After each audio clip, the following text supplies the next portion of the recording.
Bien, ya está grabando, aviso para todos los presentes. Esperamos un poquito y en cuanto se sumen otros compañeros, arrancamos.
Bueno, ¿cómo andan?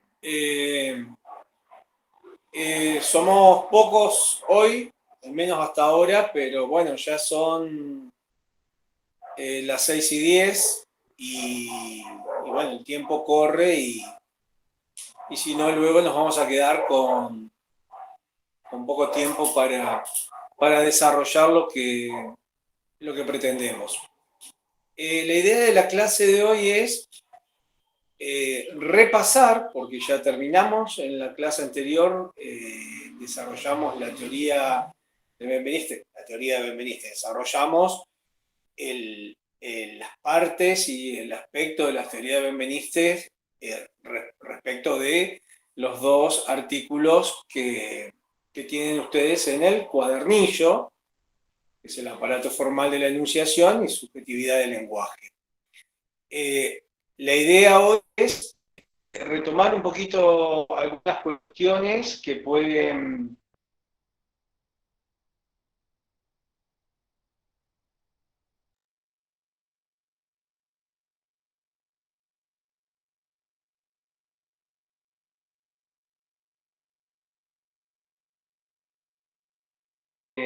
sobre lo que tratamos el otro día.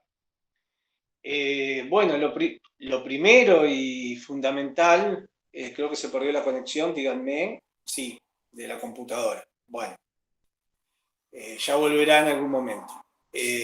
Pero imagino que se me escucha. Si no se me escucha, me avisará alguno de mis compañeros, aunque sea por privado. Bien, decía que Benveniste toma como punto de partida el estructuralismo y el origen del estructuralismo, que es la teoría de Ferdinand de Saussure a partir del curso de lingüística general. No en vano, creo que lo hemos dicho esto, no en vano, su texto fundamental y el texto que trata de esta teoría se llama Problemas de Lingüística General, es decir, curso de Lingüística General, Saussure, Problemas de Lingüística General. Ahí estoy regresando en la computadora. Bien, ¿qué es lo que plantea Emile Benveniste en su teoría? Emile Benveniste plantea lo que podría ser una cierta dificultad en la teoría saussuriana en cuanto a el abordaje o el estudio de las condiciones de empleo de las formas, aquello que en Saussure podemos asociar con el sistema. Benveniste lo que va a decir es que si bien las condiciones de empleo de la forma pueden brindarnos categorías, nos dan la sintaxis, el orden, paradigmas, etcétera, etcétera, etcétera, no dan cuenta de las condiciones de empleo de la lengua, es decir, para hablarlo en criollo, como quien dice, la lengua en uso, es decir, aquello que sucede cuando hacemos uso de la lengua. ¿Por qué le preocupa esto a Benveniste? Y bueno, le preocupa a Benveniste porque Benveniste entiende que el fenómeno del uso de la lengua, el fenómeno de lo que sería el habla en Saussure, aquel aspecto que Saussure deja fuera totalmente, él decía el fenómeno del empleo, de las condiciones de empleo de la lengua, tienen una riqueza y pueden dar inclusive categorías y relaciones con respecto a toda la lengua. Es decir, que ¿cuál es el razonamiento de Benveniste? El razonamiento de Benveniste es ¿qué es lo que nosotros contamos como materialidad? ¿Cuál es el fenómeno material? ¿Cuál es la emergencia material? Ahí está escribiendo Aníbal para aquel que quiera anotar algo.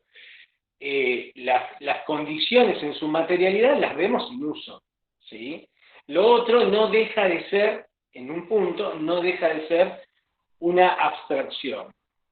Y plantea en este aspecto que son como universos diferentes, digamos. Es decir, no es lo mismo el empleo de las formas tiene es un abordaje, un estudio completamente diferente a lo que son las condiciones de empleo de la lengua. Y propone tres formas de abordarlo. Esperen que voy admitiendo gente que va llegando. Propone tres formas de abordarlo, que dice que las tres deben tenerse en cuenta. Sin embargo, Benveniste se va a quedar sobre todo en la tercera. La primera es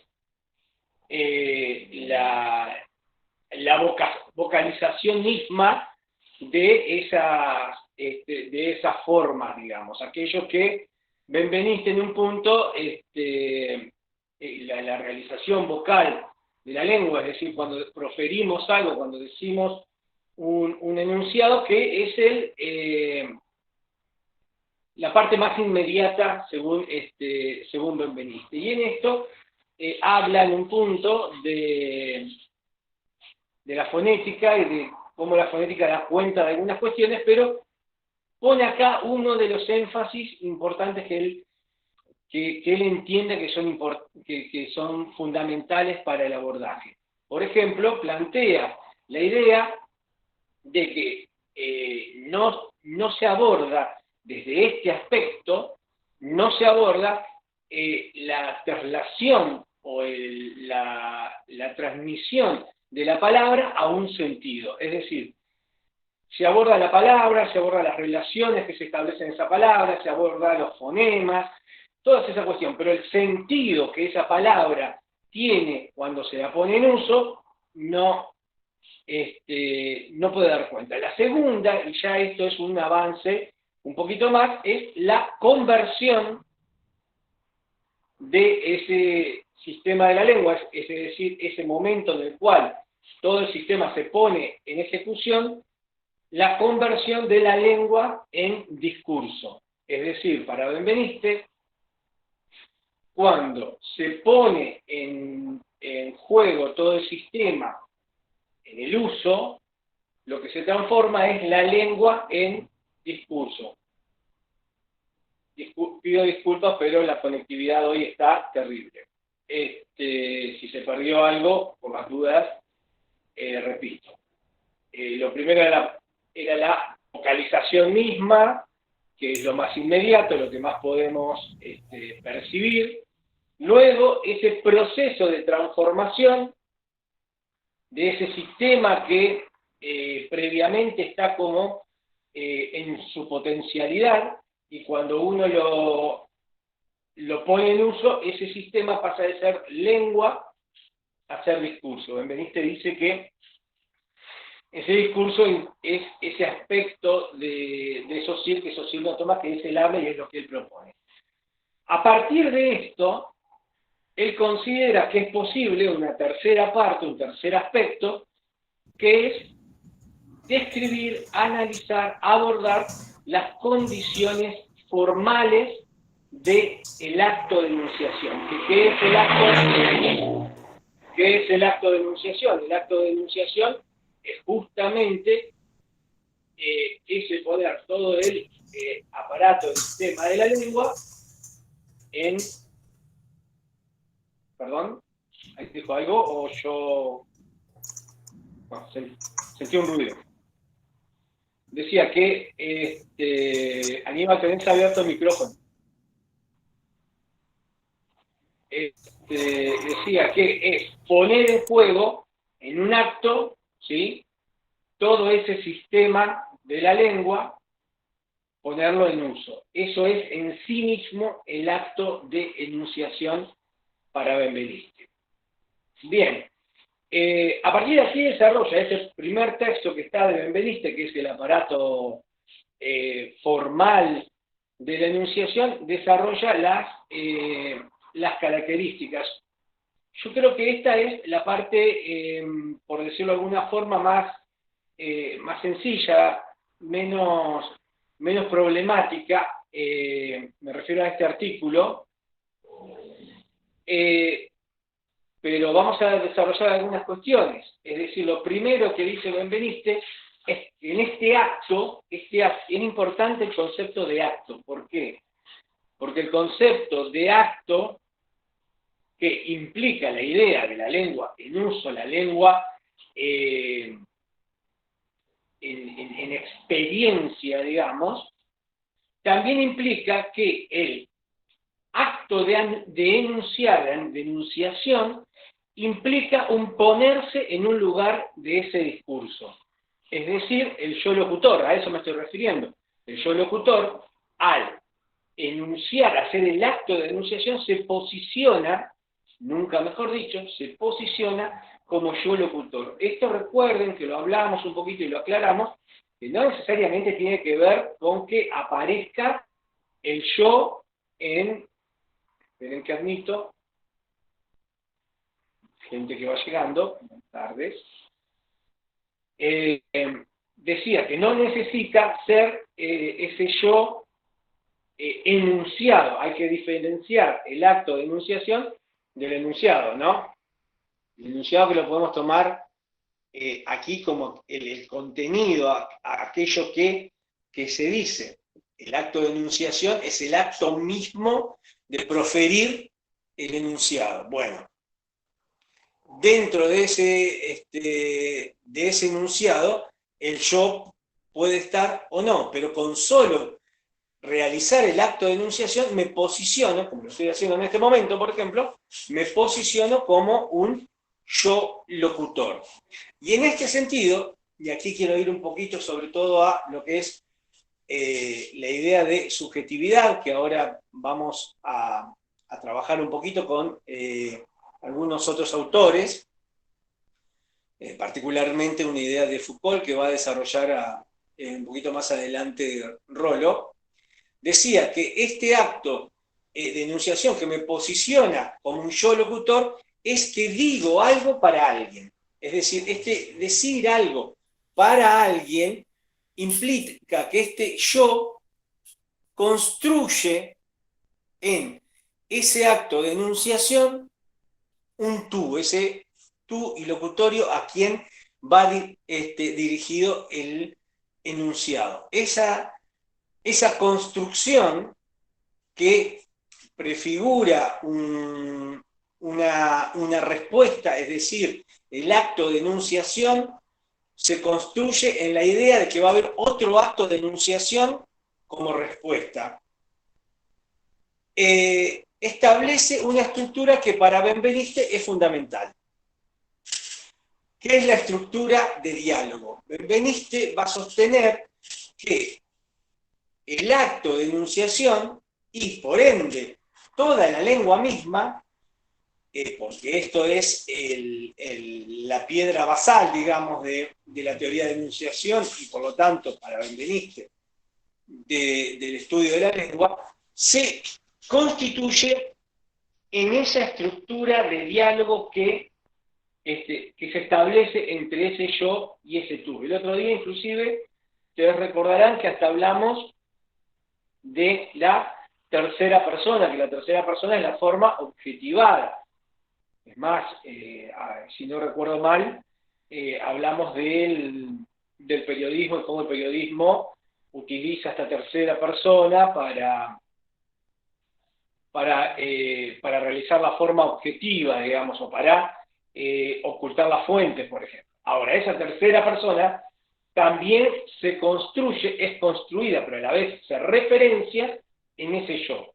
Entonces, en esta estructura de diálogo fundamental en la cual se constituye el acto de enunciación, emerge, y a esto quería ir, saltando un poco lo del aparato formal de enunciación, la idea de la subjetividad.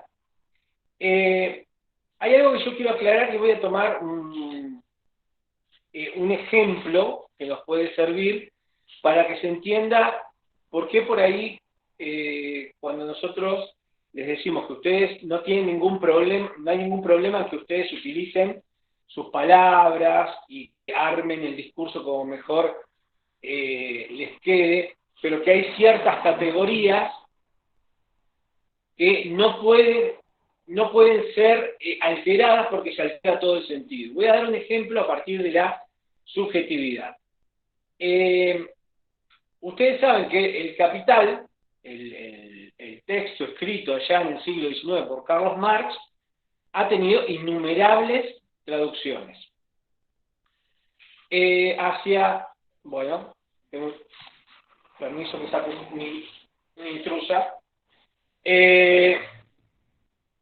Hacia fines de los 60, principios de los 70, apareció una traducción de Capital que dice en una parte, dice que las condiciones objetivas, escuchen porque es muy interesante esto, las condiciones objetivas determinan la subjetividad. Si las condiciones objetivas determinan la subjetividad, si esto fuera cierto, ya me anticipo y les digo que fue una mala traducción. Esa mala traducción costó mucho tiempo desarraigarla. Si esto fuera así, por ejemplo, quiere decir que no importa lo que yo haga o lo que yo deje de hacer, los medios de comunicación van a hacer que yo piense lo que ellos quieran, entendiendo que los medios de comunicación, por ejemplo, son esas condiciones objetivas, ¿sí? Y que mi subjetividad va a estar creada por eso, digamos. Esto en parte vino abonado por, no me quiero ir a comunicación, pero la famosa teoría que tal vez conocen de la aguja hipodérmica, eso de que el medio introduce el mensaje y se logra la reacción que el medio quiere, ¿no? Que es determinismo. Esto no es otra cosa que determinismo. Si hay determinismo, o sea, si las condiciones objetivas determinan mi subjetividad, no tengo nada para hacer. Cuando se corrige la traducción y aparece una mejor traducción, ¿perdón? ¿Aníbal? No, Aníbal dijo se corta, pero yo te escucho perfecto. Capaz que se le corta a Aníbal, que está en Concordia. ¿El resto escucha bien? Bueno, decía que cuando aparece la corrección, para terminar con el ejemplo, en vez de decir las condiciones objetivas determinan la subjetividad, lo que decía Marx es las condiciones objetivas condicionan la subjetividad. Es algo completamente diferente. Porque inclusive acá aparece el concepto de cultura como afectando nuestra forma de ver y pensar el mundo, pero no determinando de una manera definitiva nuestra subjetividad. Bueno, ¿por qué abordo esto? Porque en la teoría de Benveniste, lejos está la teoría de Benveniste de pararse en un lugar determinista. La teoría de Benveniste es una teoría que plantea justamente esta estructura de diálogo, pararse como un yo locutor, en que me voy construyendo, o se va construyendo mi subjetividad en esa estructura de diálogo, en ese otro, que es ese tú, que no soy yo, que se construye en esa diferencia, y que ese enunciado, que está en ese acto de enunciación, está afectado, por supuesto, por todas las relaciones que implica el lenguaje, pero a la vez también por las posibilidades de respuesta, digámoslo de esa manera, que ese acto de enunciación va a tener. ¿Sí? Digo esto porque el otro día, una de las cosas que planteamos es que Benveniste plantea, no hay una fuera del lenguaje, ¿no?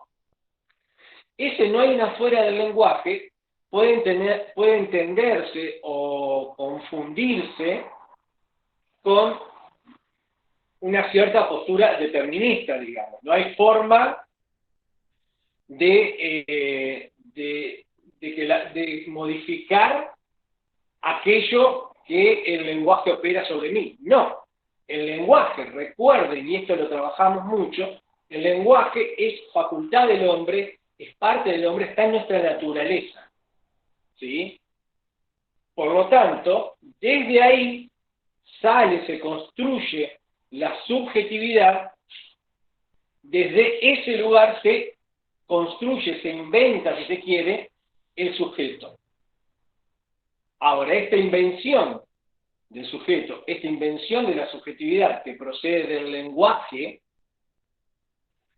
y que, como bien pone ahí Aníbal, que es parte del hombre, que está en nuestra naturaleza, es solo a título de construir también una categoría de hombre. Y esto es un principio filosófico, y con esto voy a cerrar un poquito y le voy a dar pie a Rolo para que hable un poco de la cuestión del discurso, poder y eso. Recuerden que una de las rupturas importantes, no sé si lo vieron en epistemología o no lo conocen, o sí, fue Nietzsche a partir de plantear una ruptura epistemológica con la filosofía esencialista que existía hasta su tiempo. Si bien Nietzsche toma algunas cuestiones de Kant, pero para no ir tan hacia atrás, Nietzsche lo que plantea es la muerte de Dios. ¿Sí? ¿Por qué plantea la muerte de Dios? No lo plantea simplemente como una cuestión atea ni nada por el estilo, no es una cuestión, o no solo es una cuestión religiosa en el caso de Nietzsche, sino que lo plantea como que el hombre se construyó a partir de esa referencia, de ese espejo, podríamos decir, que es la figura de un Dios, hecho a imagen y semejanza. Nietzsche invierte la carga. Vieron que la religión dice que nosotros fuimos hechos a imagen y semejanza de Dios. Nietzsche dice, el hombre hizo a Dios a imagen y semejanza suya, y eso le permitió establecerse como hombre. ¿Sí? Entonces, el otro día lo hablamos, dos grandes rupturas, la primera la muerte de Dios, luego va a venir la muerte del hombre. Pero ¿dónde va a aparecer la muerte del hombre? Cuando, por ejemplo, entre otros, Benveniste digan que la categoría de hombre, que esa categoría de hombre es también una construcción, que es también una invención del lenguaje, que nos consideramos como hombres en tanto el lenguaje construyó la idea de sujeto, o construyó el sujeto mismo como tal, ¿sí?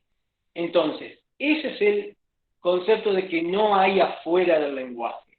No hay afuera del lenguaje en cuanto la única experiencia que yo puedo decir, parece un juego de palabras, la puedo decir desde el lenguaje, a partir del lenguaje. Mi experiencia de la realidad, o como yo construyo la realidad, solo lo puedo hacer desde y a partir del lenguaje. Rolo, ¿vos querés agregar algo a partir de Foucault, o querés que continúe un poquito más?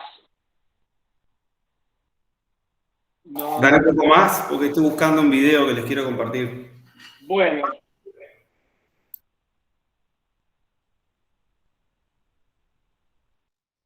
Estás muteado, Daniel. ¿Te muteaste o se te fue el audio? No te escuchamos.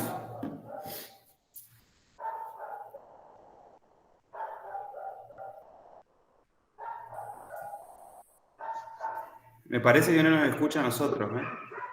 Sí, estoy pensando en lo mismo. Sí, a ver. Daniel.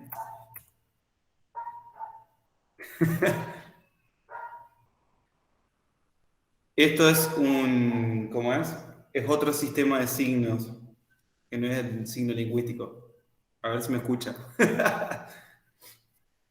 No tenés audio.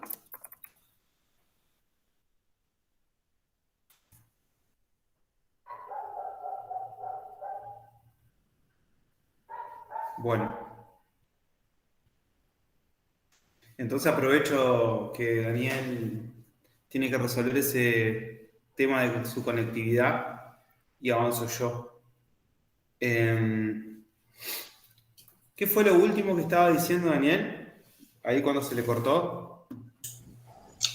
Estaba hablando que el lenguaje es parte del hombre, que está en nuestra naturaleza, en consecuencia, desde ese lugar se construye la subjetividad y se construye desde allí la categoría de hombre. Y que esta categoría de hombre es una invención del lenguaje. Y con esto afirmamos que no hay una fuera del lenguaje. Sí, esa idea de no hay afuera del lenguaje es central para la semiótica. Obviamente que es central como gran aporte que hace Benveniste, pero es central para la semiótica, ¿no? Y no solamente es central para la semiótica, sino que así como pasó con Aquí estoy. Saussure, dale, así como pasó con Saussure cuando Saussure hizo lo que hizo y eso tuvo impacto en todas las ramas de conocimiento científico, estos planteos de Benveniste, que estaba diciendo recién Daniel, como por ejemplo este concepto de que no hay una fuera del lenguaje, va a tener un impacto no solamente en la lingüística, no es solamente una crítica a la teoría saussuriana, es un impacto que va a extenderse a toda la forma de concebir el vínculo con lo real, ¿sí? De todas las disciplinas, de todas las ciencias, de todas las ramas de conocimiento. Daniel, ¿vos querés retomar o querés que ya avance yo? Para Aníbal puso que no escuchaba, pero no sé quién no escucha. Yo te estaba escuchando. Sí, yo también te escucho bien, me parece que es un problema que tiene. No, parece que es aquí.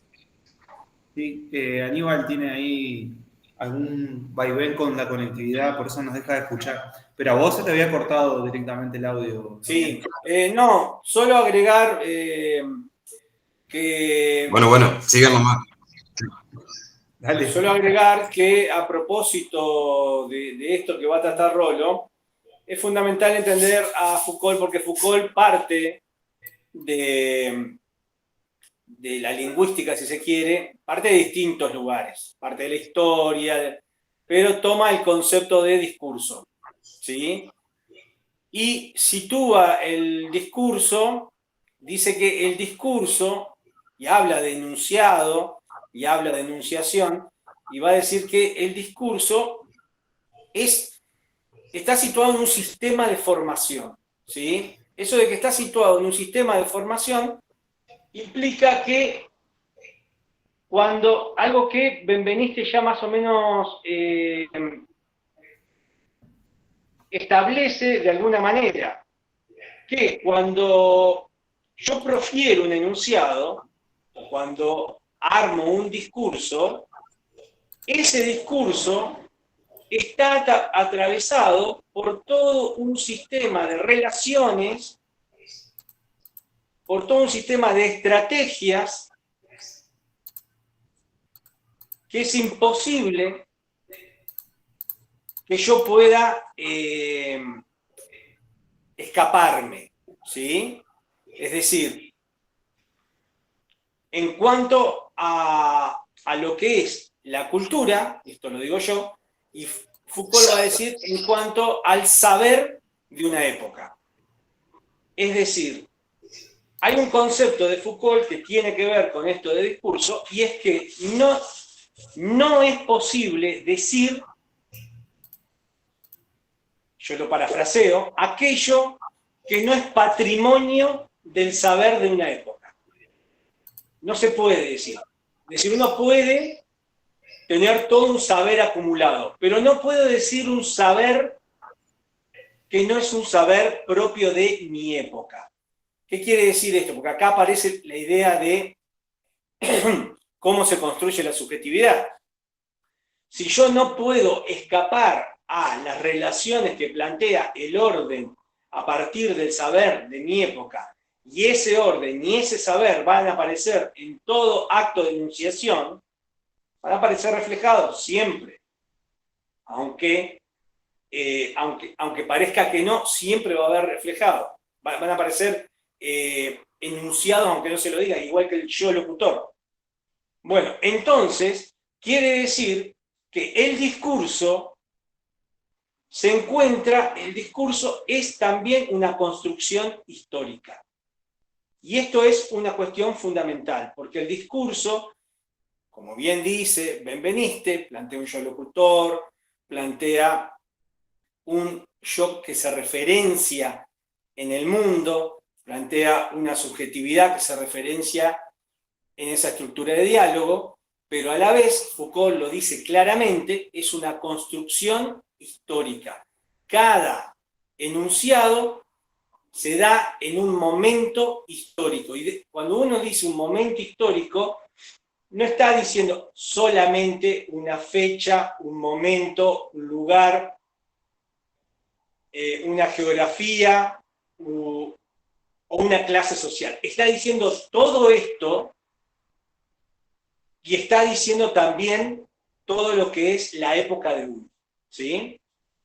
Esto va a estar vinculado a los tres aspectos fundamentales de la primera parte, la parte arqueológica, digamos, de los estudios de Foucault, que luego van a seguir con la parte genealógica y siempre van a aparecer, que es discurso, poder y saber. O, para decirlo en otra tríada, poder, saber y verdad.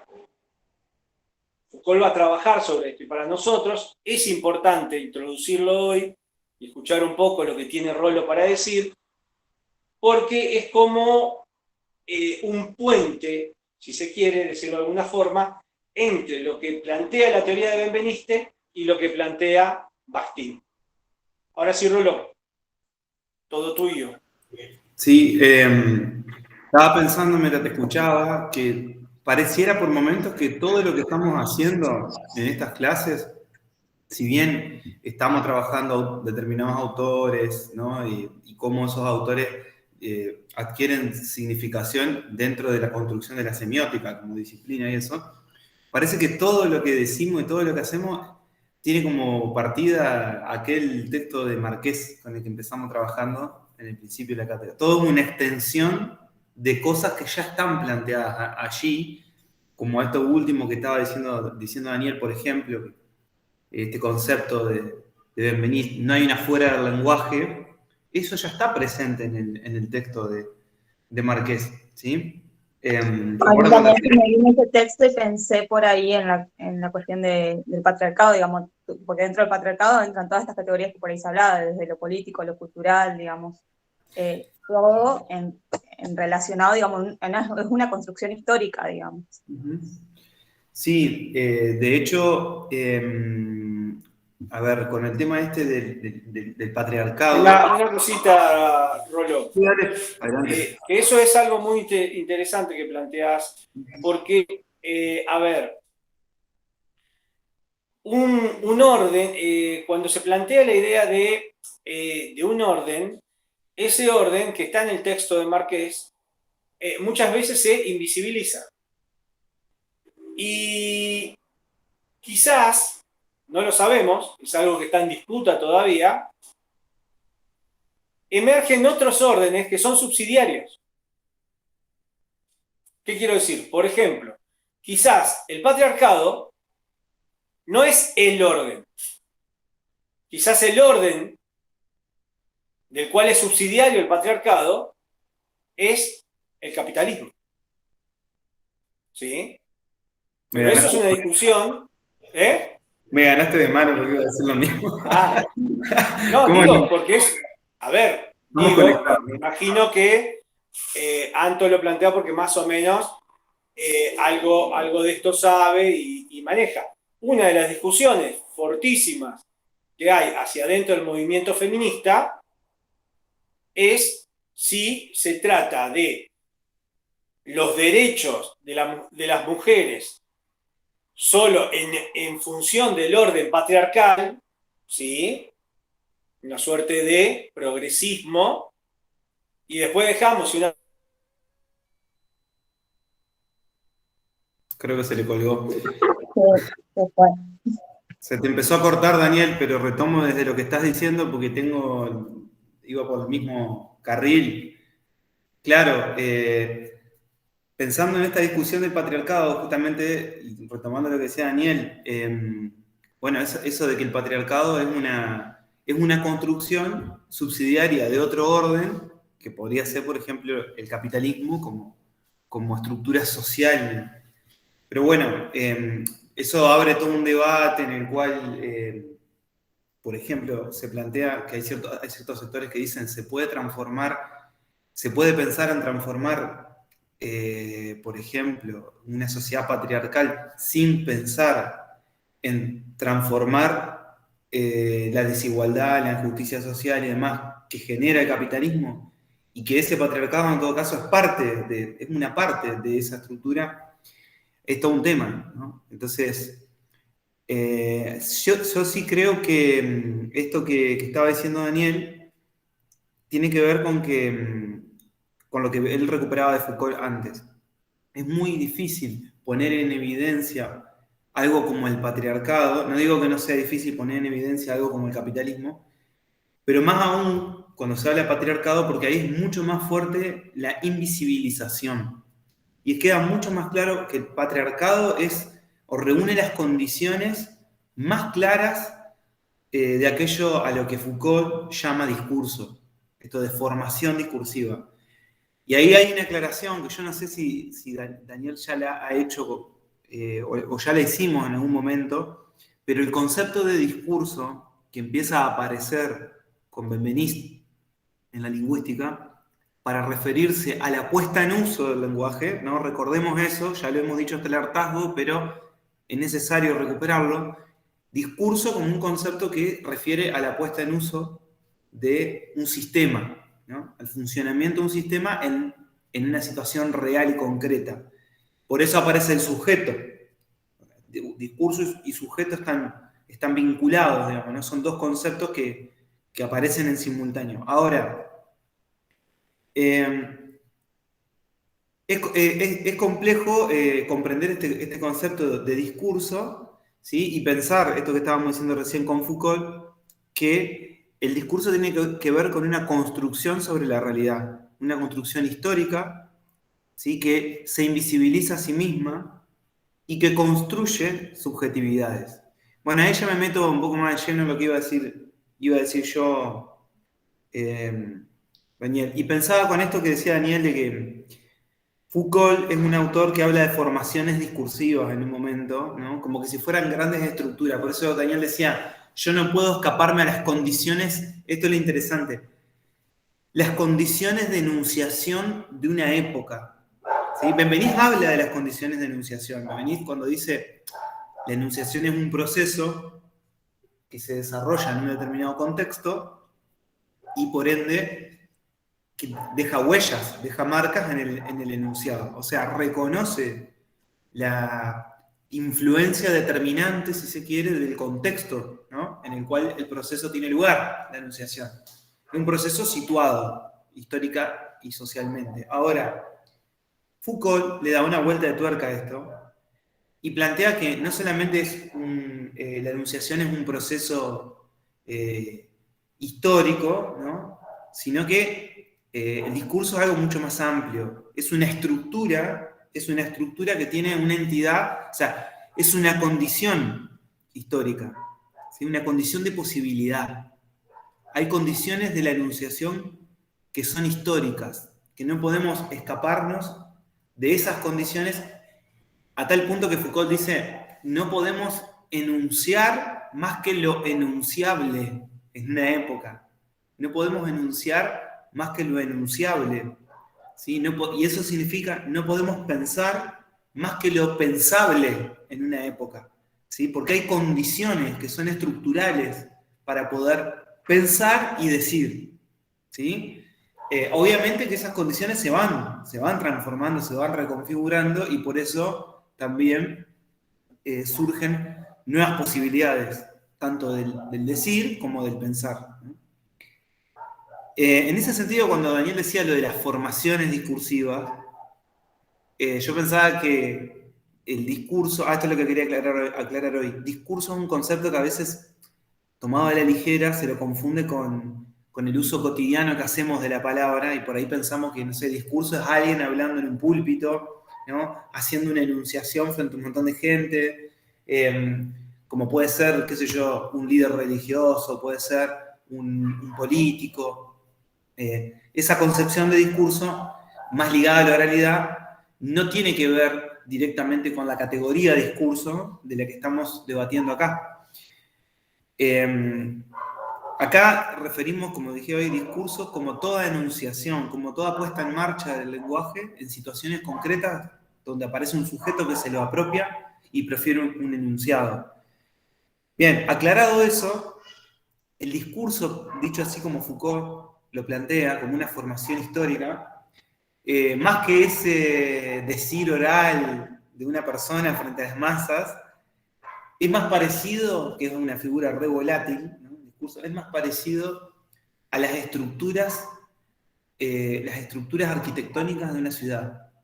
Es como que si nuestro transcurrir, nuestro devenir por la vida, nosotros cuando salimos a la ciudad, vamos a tomar un poco esa metáfora arquitectónica para que me entiendan, hay un montón de cosas que ya están prefiguradas, ya están organizadas.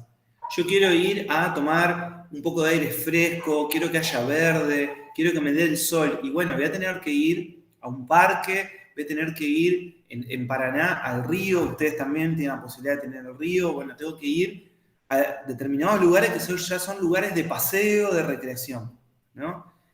Me faltan algunas cosas en mi casa, no tengo víveres, me faltan algunas cuestiones del día a día. Bueno, tengo que ir a un lugar que ya está prefijado. Es más, en las ciudades cada vez hay más una tendencia a que los hipers, ¿no? Son los que ocupan un determinado lugar, una ciudad, que no necesariamente es el centro, y que todo se empieza a organizar urbanísticamente para que todo conduzca a ese super, a ese hiper. Entonces, de alguna manera, la arquitectura de la ciudad, la arquitectura del espacio social, nos impone una forma de actuar y una forma de ser, ¿sí? Una forma de discurrir por la ciudad. Ya hay una estructura.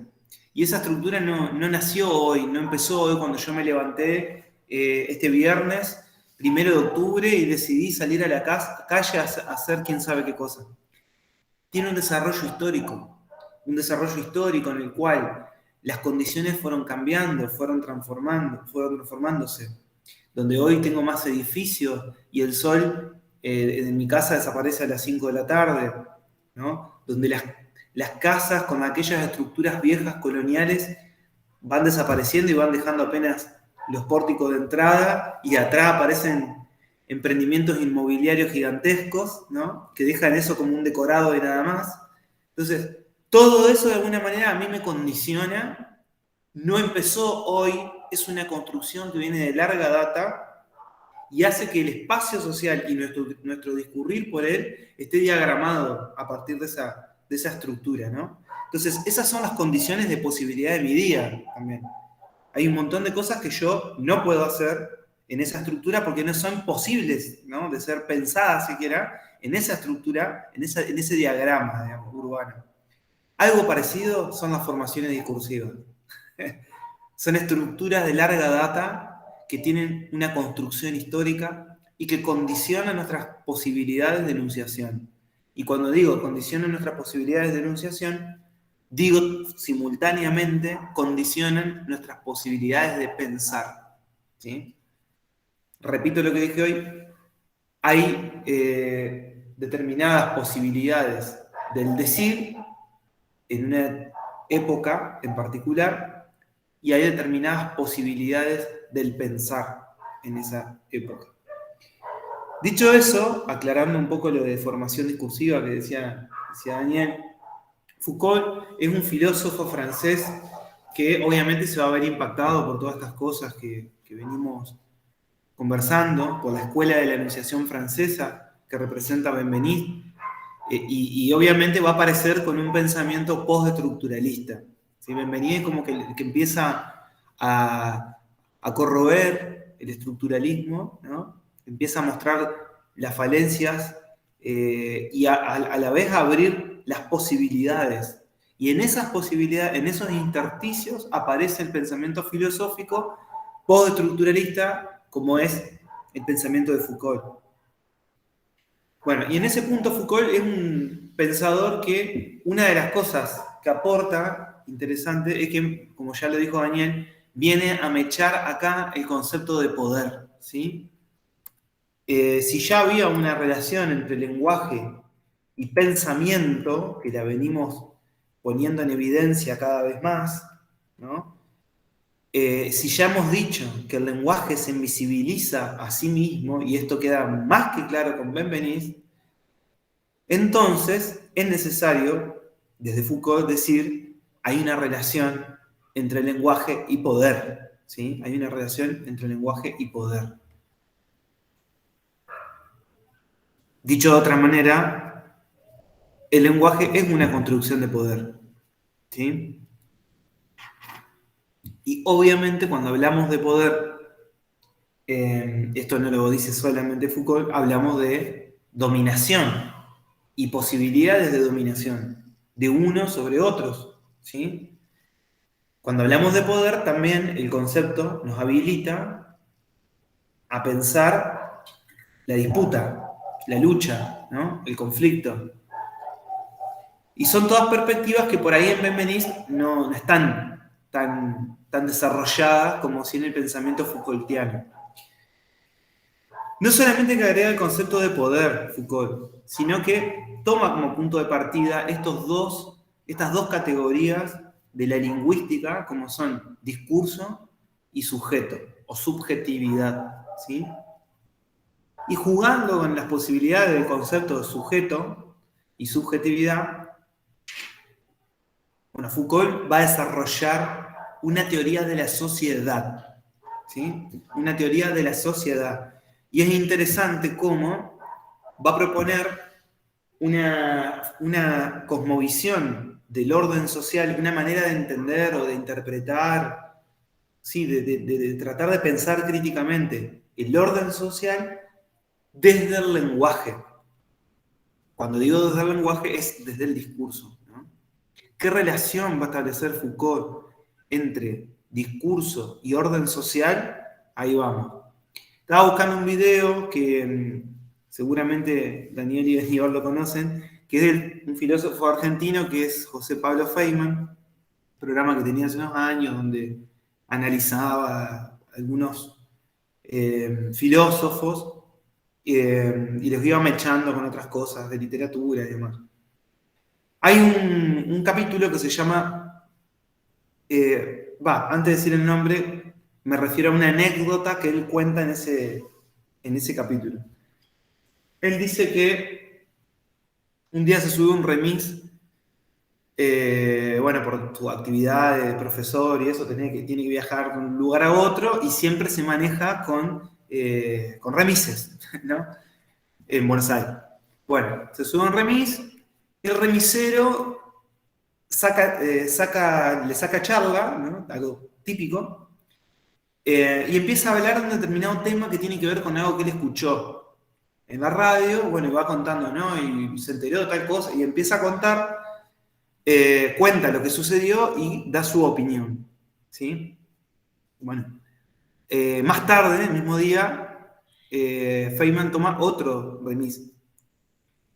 Otro remisero, en un momento le saca charla, ¿sí? Empieza hablando del clima y termina diciendo que escuchó en la radio determinada información y que él piensa tal cosa. ¿Y que qué piensa Feynman? ¿No? Le pregunto. Bien, ya a la tardecita, finalizando el día, se toma un tercer remis y el remisero, sin hablar ya del clima, directamente habla de esta información. Ya no dice dónde la escuchó, sino que simplemente la reproduce como su opinión de su propia factura, ¿no? De su propia facturación, ¿sí? Como algo que él piensa. Y empieza a decir ese discurso y Feynman se lo completa, palabra por palabra. Le dice, le completa la idea, digamos, esto. El remisero se queda callado mirándolo y le dice, ¿cómo sabe? Bueno, y ahí Feynman le empieza a decir que no es magia lo que está haciendo, sino que está analizando las condiciones de la cual el taxista o el remisero está construyendo su discurso. Entonces Feynman le dice, lo sé porque esto usted lo escuchó en la radio, o lo escuchó hablando con un compañero, otro taxista u otro remisero, o en el recreo que se tomaron y se juntaron todos los remiseros, charlaron de algo, vino uno y lo dijo, y ahí fueron construyendo, ¿sí?, este discurso, que usted ahora me está diciendo como que fuera su propio discurso, pero que en realidad es un discurso del cual usted es objeto, usted está siendo hablado por este discurso, ¿sí? Entonces, usted no está hablando este discurso, usted está siendo hablado, usted está siendo desprovisto de su subjetividad, está siendo transformado en objeto del discurso de otro, que ni siquiera es de los otros remiseros. Es un discurso que proviene de los medios masivos de comunicación y que en realidad proviene, y así podemos rastrear la procedencia, pero básicamente es un discurso construido por un otro, ¿sí? Yo supongo que el remisero se habrá enojado y lo habrá dejado a Feynman a pata en algún lugar de la City porteña.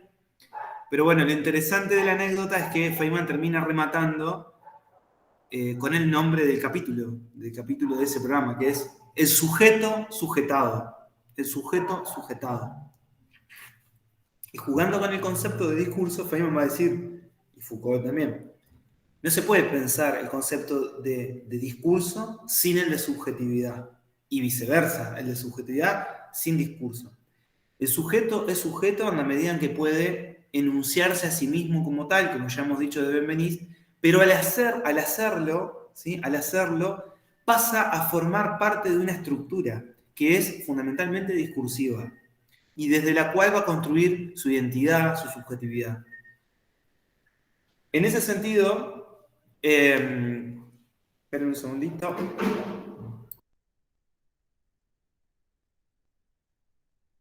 En ese sentido, hoy yo mencionaba que Foucault hace una relación entre el concepto de sociedad y el concepto de discurso. Y tratando de explicar el orden social, él utiliza la metáfora de la red. ¿Sí? Dice, la sociedad yo la pienso en términos de discurso. Y al pensarla así, tengo que concebirla como una red, ¿sí?, de determinados hilos que se van atravesando, se van interceptando entre sí, y en esos puntos van conformando esta red, ¿sí?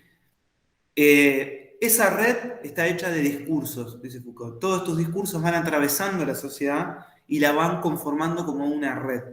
En ese sentido, así como yo decía, está la estructura urbana, está la estructura de discurso que hace a la sociedad, y cuando un sujeto quiere constituirse como tal, ¿sí?, apropiarse del aparato formal de la enunciación, enunciarse como un yo, entra en la red. No hay manera de escaparse de eso. Entra en la red. Y esa red tiene que ver con las formaciones discursivas existentes en ese determinado contexto histórico. Por eso el sujeto va a ser sujeto en la medida en que va a estar sujetado a esa estructura a partir de estos hilos que lo atan. ¿Sí? Estos hilos que lo atan. Somos sujetos en la medida en que estamos sujetados. Y esas sujeciones tienen que ver con los discursos que conforman el orden social y que a la vez nos atraviesan.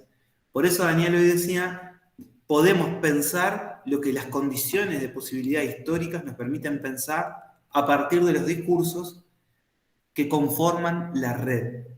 Por ende, el orden social, desde la perspectiva de Foucault, se transforma, se modifica, cambia en la medida en que cambian los entramados de la red, ¿sí? Solamente a partir de esas transformaciones se producen modificaciones en el orden social. Y en ese sentido, Si el sujeto va a ser resultado de aquellos discursos que lo han hablado, en gran medida, nosotros tenemos una idea de que el sujeto, o sea, nosotros, cada uno de nosotros somos un sujeto, tenemos una concepción de nosotros mismos, una autopercepción, si se quiere, como individuos, ¿sí? Como individuos que somos lo que somos porque hemos decidido lo que nos gusta, hemos decidido lo que deseamos, lo que no queremos, lo que detestamos. Desde esta perspectiva, un poco Foucault va dejando en evidencia que todas esas cosas que nosotros creemos que son de nuestra propia cosecha, son en gran medida producto de la sociedad en la que estamos. Son en gran medida producto de los otros sobre nosotros. Somos una proyección de los demás. Somos una proyección de los demás. Entonces, dicho esto, que es terrible, ¿sí? Decir que no somos nada más que lo que los demás han hecho de nosotros, Foucault, en parte, y Feynman también, dice que este es el principio de la libertad. Porque esto parece como decir, bueno, si somos sujetos, sujetados, estamos atados, no podemos cambiar nada, somos en realidad lo que los otros han hecho de nosotros. Sí, todo eso es cierto, dice esta perspectiva filosófica y lingüística. Pero reconocer ese orden es el principio para poder transformarlo. Porque en la medida en que yo reconozco mis ataduras, tal vez puedo empezar a querer desatar alguna de ellas, sabiendo que no puedo desatar todas. Porque no puedo dejar de pertenecer a la sociedad. Porque no puedo dejar de existir en el lenguaje. Porque no puedo quedarme Agrego algo, Rolo. Sí, Dani. Foucault propone trabajar sobre las discontinuidades. Justamente una historia de las continuidades es una historia, si se quiere, lineal de los discursos, ¿sí? De los discursos a través de la historia. Foucault lo que dice es, no, trabajemos sobre las discontinuidades, trabajemos sobre los intersticios, sobre las rupturas, sobre aquello que no emerge en la superficie y que el orden del discurso no lo revela de por sí. Hoy Rolo daba el ejemplo de la ciudad. La ciudad es en sí mismo un orden discursivo. Como cada edificio de la ciudad lo es. Uno entra a una iglesia, es un orden discursivo.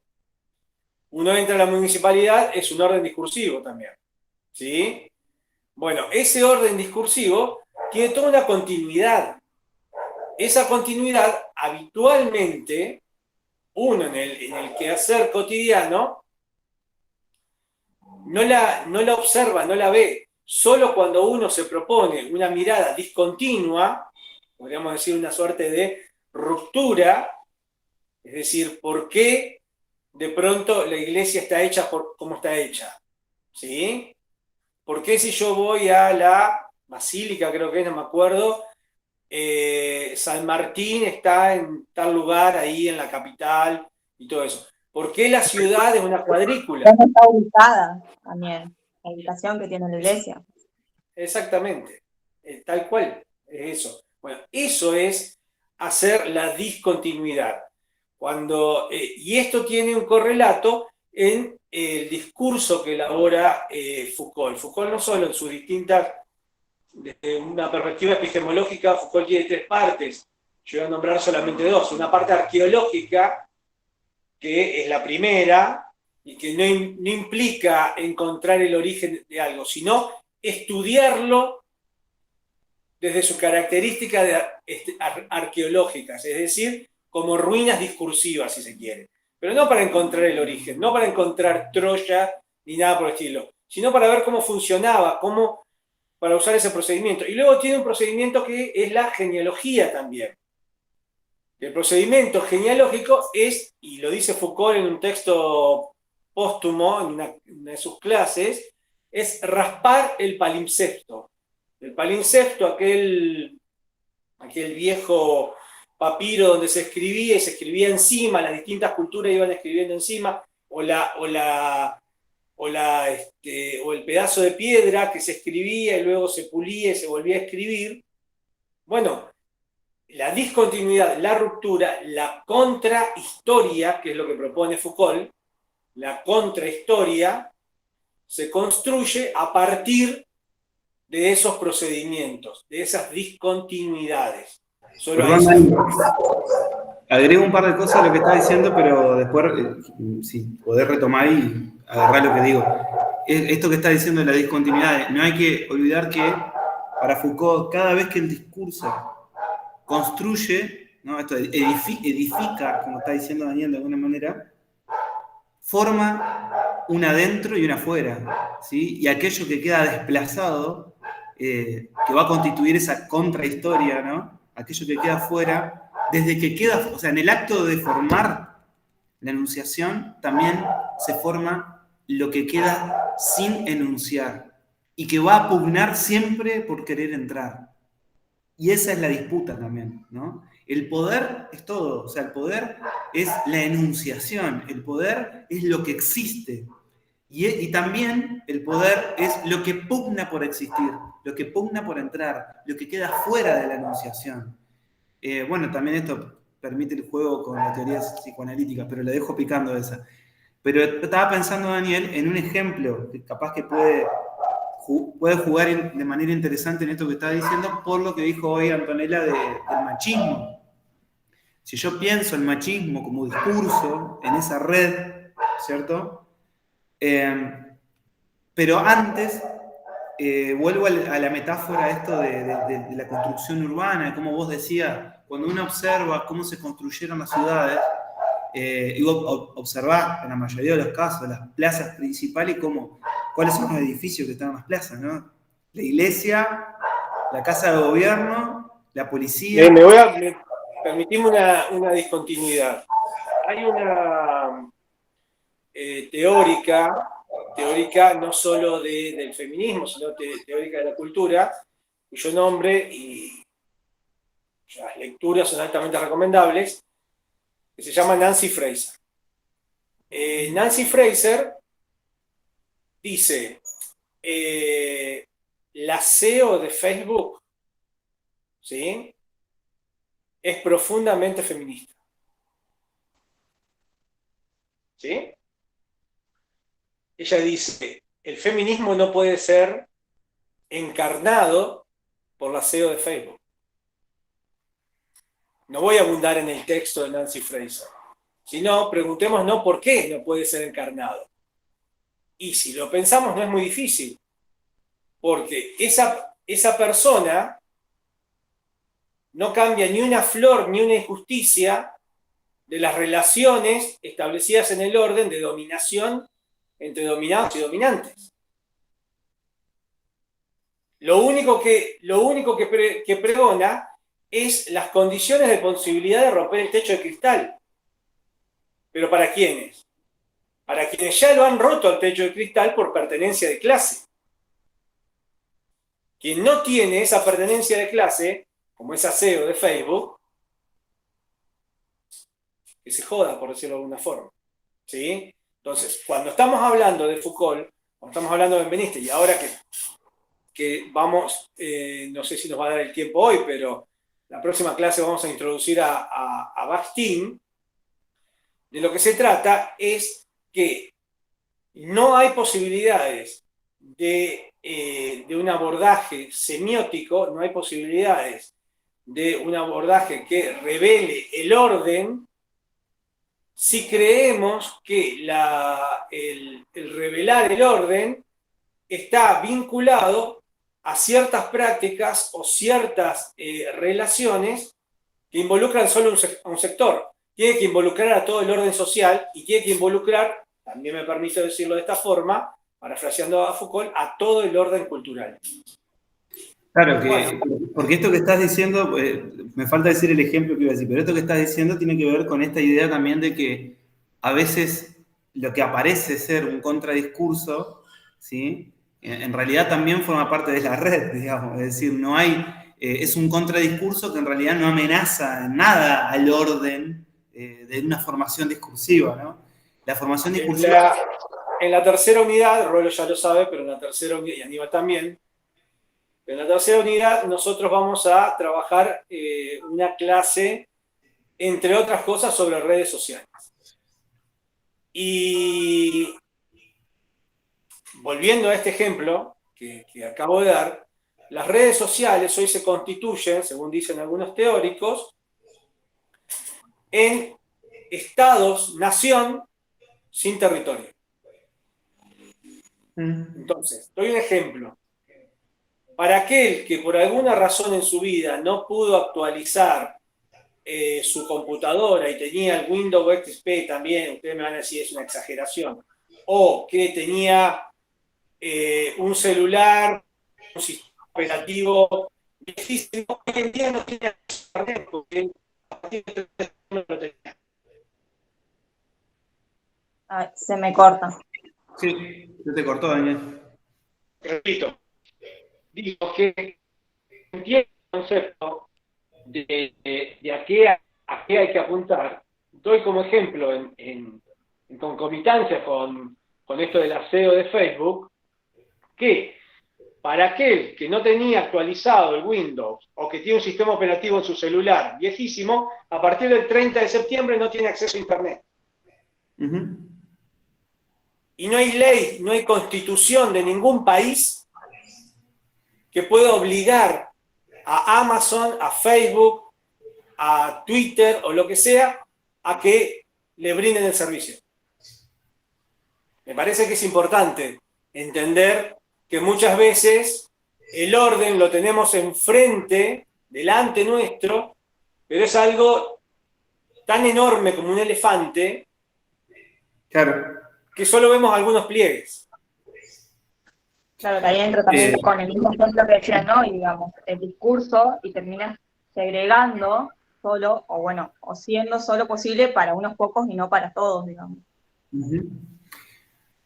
Yo pensaba en este ejemplo hoy por lo que dijo Antonella del machismo y pensando, yo decía, bueno, si el machismo es un discurso o una formación discursiva, hay que ver ahí la aplicación de la teoría de Foucault, pero tomémoslo como un discurso. Yo pensaba en una situación cotidiana, como puede ser, y ayúdenme, una chica caminando por la ciudad, ya que estoy mezclando la urbanización con la formación discursiva, y pasa frente a una obra en construcción.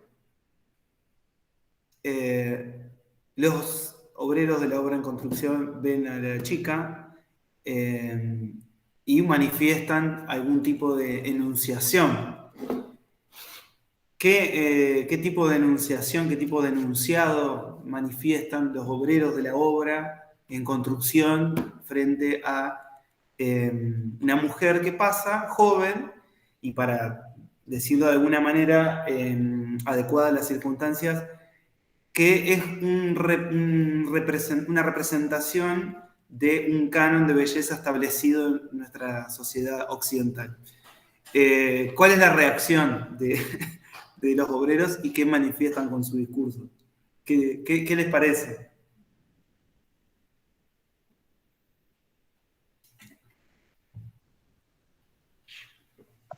Solo yo voy a hablar. Bueno. Siento que soy la única que opina. Pero bueno, típicas frases, o a veces ni siquiera tienen que ser frases, porque también hay que entender eso, que el discurso no es, como ya dijeron ustedes, no es solo el enunciar en palabras, sino que también un chistido, un silbido, decir, bueno, qué linda, bueno, dentro de lo más aceptable que se pueda haber escuchado o hemos podido haber escuchado alguna vez. El ejemplo de lo que dice Antonella sirve para varias... Perdón, se me cortó, Antonella, por eso te hablé encima, perdón. No, ya está. Bueno, no, decía que el ejemplo y lo que vos decís sirve en varios sentidos porque también muestra cómo el discurso impacta sobre el cuerpo. ¿Sí? El discurso impacta sobre el cuerpo. No son palabras y esta vieja concepción, vieja que todo el tiempo se nos quiere instalar de las palabras se las lleva el viento, ¿no? Mejor que decir es hacer. Decir es hacer. Y decir es hacer sobre el cuerpo, y sobre el cuerpo nuestro y sobre el cuerpo de los otros. Eso es poder desde Foucault, ¿no? Cómo desde el discurso construyo al otro, pero no solamente construyo lo que va a pensar, construyo todo, atravieso su cuerpo, ¿no? Con el discurso. Porque a esa chica... Perdón, Rolo, No, teniendo el ejemplo, esto del discurso y de la urbanización, ya que volvemos, ¿no? Cómo atraviesa el cuerpo que a veces inclusive uno o una o une se pone a pensar por dónde va a cruzar o por dónde va a pasar por esa vereda en relación a lo que ve. Eso ya es cómo estamos atravesados por ese discurso. Y yo quizás ya me voy a poner en otro ámbito, pero también me parece importante. Acá, por ejemplo, en Chajarí, que está desde municipalidad, se habla mucho de la accesibilidad en relación a asfaltar las calles. Yo acompaño a una chica en silla de ruedas, y la verdad que la accesibilidad no la veo solo con el asfalto de calles, las rampas no están bien hechas, no se modifican esas cuestiones, e implica nosotras tener que ver por dónde tenemos que pasar para poder dirigirnos a ciertos lugares. Ya me metí en otro tema. No, pero está bueno, sí. Obviamente, la idea es que esto sirve para pensar, ¿no? Muchísimas situaciones, pero que en todas podemos ver un poco cómo se da esto. En el ejemplo que yo les di, y después podemos ver un poco el ejemplo que vos das, se muestra, de alguna manera, a ver, pensemos varios años atrás, que esta situación que yo estoy contando ni siquiera era algo cuestionable, ni siquiera era algo, digamos, era algo total y completamente naturalizado. Total y completamente naturalizado. A tal punto que ni siquiera, o era muy raro que una mujer se sintiera o pudiera enfrentar esa situación, ¿no? O al menos la identificara como algo que, bueno, tenía que manifestar que le molestaba. Si le molestaba, se la terminaba tragando, se lo terminaba guardando para sí y no veía un ámbito donde poder ni siquiera plantear que eso era algo que le afectaba negativamente, que le molestaba. ¿Está? De eso a hace unos años atrás que se empezara a plantear que hasta era una conducta que tenía que tener una sanción legal, lo cual no estoy opinando al respecto, pero digo, si se llegó a ese debate es porque evidentemente, ¿sí? Evidentemente hubo discontinuidades también, que es lo que está diciendo Daniel. Hay transformaciones en eso, ¿sí? Entonces, el discurso es algo que se va... Lo que retoma un poquito, Sí, dale, Daniel. perdón, De lo que dice Antoniela, que eso está, también es el orden del discurso, pero en cuanto a otra categoría que Foucault trabaja mucho, abunda sobre ella, que es la categoría de lo normal. La ciudad se constituye como lo normal y esa normalidad, en la mayoría de los casos, termina incluyendo a algunos y excluyendo a otros, normativizando a algunos y estigmatizando a otros. Eso sucede en todos los ámbitos. En el ámbito, y que les puede llegar a tocar a ustedes muchísimos, en el ámbito de la escuela, por ejemplo, si el día de mañana por alguna razón tenés que acompañar a algún chico o alguna chica, la normalidad, más allá, y no estoy hablando de los docentes ni de los compañeros ni nada por el estilo, estoy hablando del orden que la escuela misma tiene para sí y para los demás, ¿sí?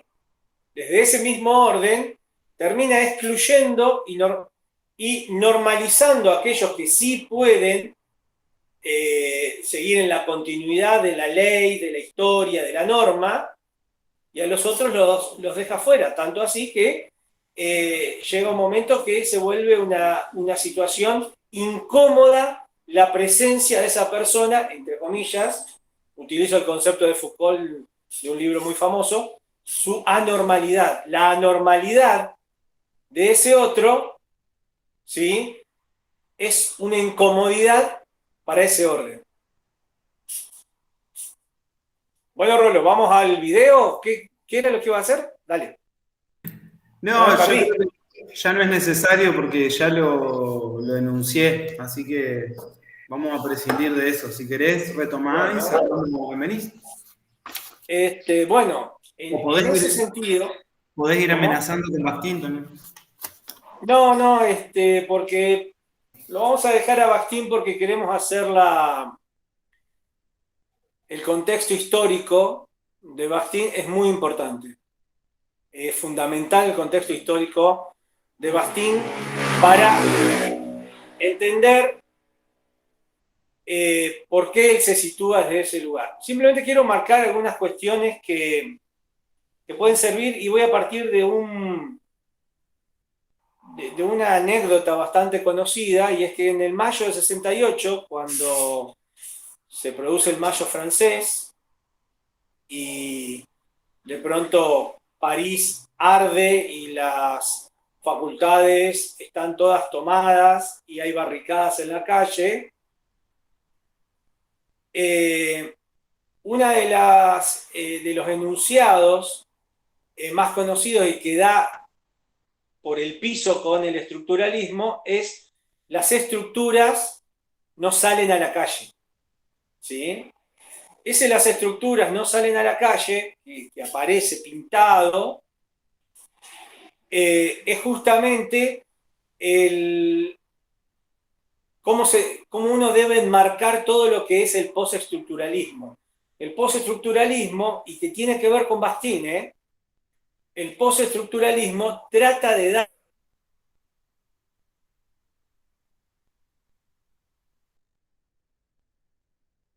la cultura, atravesado por el uso mismo y por esas relaciones que luego va a marcar Foucault, por esas relaciones de poder, por el orden social. Cuando uno dice orden social, uno también se refiere a orden cultural. En el caso de Bakhtin, la crítica de Bakhtin va a ir por el mismo lado, de manera paralela y mucho antes. Bakhtin va a criticar por elevación a Saussure, diciendo que cuando él toma, o el estructuralismo toma el concepto de oración, lo que está metiendo es el lenguaje, la cultura y la historia política, la estamos metiendo en una suerte de laboratorio científico y está pretendiendo dar categorías y forzar normas que de última terminen haciendo lo mismo que el positivismo, pretendiendo derramarse sobre el cuerpo social. Y se deja de estudiar el cuerpo social mismo. Los dos van por distintos lugares y llegan al mismo punto, tanto Bakhtin como los postestructuralistas. Benveniste, en ese sentido, con este postulado de que no hay una invención del lenguaje, que en todo caso la categoría de hombre, la categoría de sujeto, ese yo, ese ego en el cual nos reconocemos, es inventado, es construido por el lenguaje. Esto es un puntapié fundamental para entender también la idea de representación, ¿sí? Y que en definitiva ese orden del discurso, que es un orden social, que es un orden cultural también, posee una representación. Esto, si ustedes leen, van a encontrar que tiene luego como distintas vertientes. Y hay una vertiente radicalizada que llega a negar literalmente. Perdonen, pero tengo a mí. Ahí está. Va a negar literalmente lo que es la idea de lo empírico como la experiencia de un lugar en el mundo, como la experiencia histórica. Esto se va a dar sobre todo en lo que va a ser la raíz que va a llevar al pensamiento neoliberal de los años 80 y de los años 90, ¿sí? En el cual el lenguaje es la justificación de todo orden y de toda representación. Foucault no plantea esto. Es importante decirlo. Foucault no plantea esto, Benveniste no plantea esto. Lo que plantean ellos es que la experiencia solo puedo darla a través del lenguaje. Pero no niegan la experiencia, ¿sí? Digo porque por ahí aparecen textos que fuerzan las interpretaciones y pueden llegar a confundir. De última, para cerrar con esto y no agregar mucho más, va a ser otro filósofo europeo hace unos pocos años, que Slavoj Žižek, que va a decir el mundo de la representación, criticando a la idea del fin de la historia, a la idea de esa filosofía del lenguaje que solo vive en la representación y que aspira a una totalidad que literalmente era la abolición de todas las relaciones y de todas las posibilidades de lucha de clases. Decía Žižek, criticando esto, va a decir: ese mundo de la representación se murió un 11 de septiembre del 2001. Un 11 de septiembre del 2001 nos puso nuevamente en el discurso de la historia. A partir de ahí, estamos nuevamente en el desierto de lo real. Bueno, ¿por qué planteo esto? Porque es importante entender que desde semiótica nosotros no planteamos la negación de lo real ni la experiencia de lo real. Lo que sostenemos es que la experiencia de lo real, ese desierto de lo real donde hay que escribir, solo es posible a partir del lenguaje, o para decirlo de manera mucho más semiótica, a partir de los signos. ¿Sí? Bueno, con esto cerramos Benveniste. No sé si queda alguna duda, si Rolo está por ahí, si quiere agregar algo. ¿Alguien quiere decir algo? Yo quería consultar, porque hablaban de Foucault, pero no sé si hay un texto particular sobre Foucault que tenemos en el cuadernillo o solo fue apartado de la clase. No, solo tomamos a Foucault para poder usarlo, lo usamos a Foucault como bisagra entre Benveniste y Bakhtin. Sí, no solamente no hay un texto. Perdón, Dani, que no solamente no hay un texto que hayamos incluido, es solamente una digresión que salió por una conversación entre nosotros ayer, sino que además voy a meter a otro que me olvidé de meter, en 2 palabras le meto, que también es un francés y que está muy ligado a los acontecimientos que hoy Daniel contó del Mayo francés, ¿no? De cuando los estudiantes paralizaron París, con las manifestaciones y la confrontación con la policía y todo eso. Recordemos que no solamente que no había clases en la universidad, no había transporte público, no funcionaba, estaba paralizada la ciudad, digamos, por el conflicto con los estudiantes.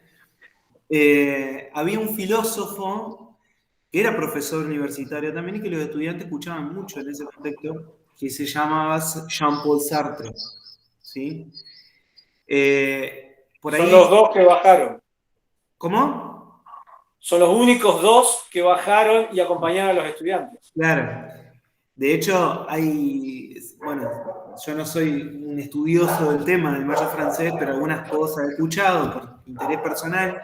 Hay una conversación, varias, que supuestamente se dan entre Jean-Paul Sartre y uno de los representantes de la protesta estudiantil, que era Daniel Cohn-Bendit, ¿no? El estudiante, que estaba fotos con el megáfono, todo eso.